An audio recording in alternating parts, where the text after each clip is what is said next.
Bonjour, femmes, soyez soumises à vos maris. Voici la mardi matin et notre belle petite manne nous vient de l'apôtre Paul qui le dit dans sa lettre aux Éphésiens chapitre 5 verset 24.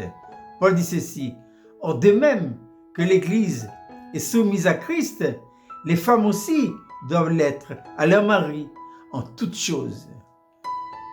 Le couple modèle, le couple idéal ne se trouve pas sur la terre.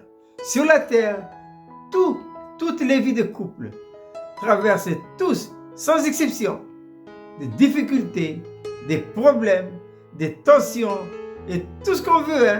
Et pourquoi? Mais parce que quand le péché est rentré sur la terre, et bien, le premier couple, dans le jardin d'Éden, a été touché, frappé par le péché. C'est ainsi que le véritable chantier du Saint-Esprit et de la croix commence où ça? Dans le foyer. Parce que dans le foyer, il y a des tensions. Il y a beaucoup de tensions dans le foyer. Ah oui, à cause de quoi? À cause de la vie naturelle.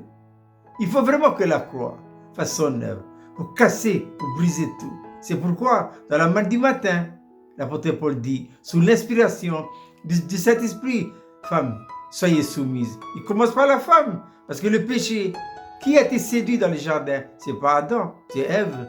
Donc, la femme, c'est une image, un symbole de faiblesse. Voilà. Donc, l'âme. L'âme, quelle est la place de l'âme dans l'homme? Dans l'homme, la place de l'âme, c'est en second lieu. Chef, c'est l'esprit.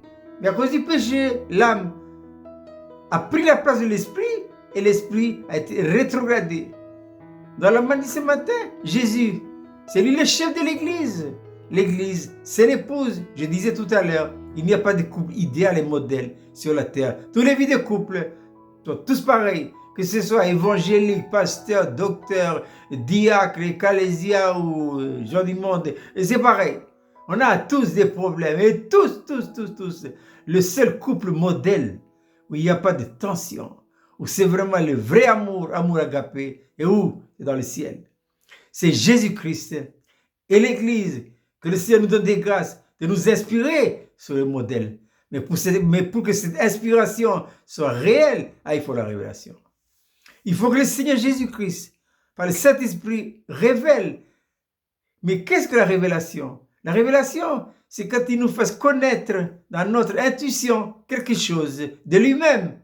Et ça, il faut la révélation. Et quand on commence à voir ça, on a envie d'imiter le modèle. Alors, je reviens à la mardi matin. Femmes, soyez soumises à vos maris.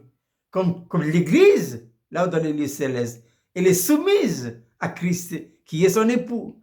Et l'apôtre Paul dit ce matin, écoutez bien, mes chères épouses, Paul dit, ainsi les femmes aussi doivent l'être à leur mari en toutes choses.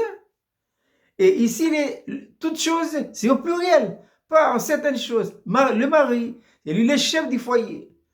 Jésus, c'est lui le chef de l'Église. Si le chef, Jésus, a aimé l'Église en se livrant lui-même pour elle, ainsi le mari également doit se livrer lui-même à son épouse afin de l'aimer et pour la purifier par la parole. Alors, je répète, cette belle petite manne pour ce matin qui concerne nos épouses, Éphésiens 5, 24. Or de même que que l'Église est soumise à Christ, les femmes aussi doivent l'être à leur mari en toutes choses au pluriel. Je vous souhaite de passer une agréable journée.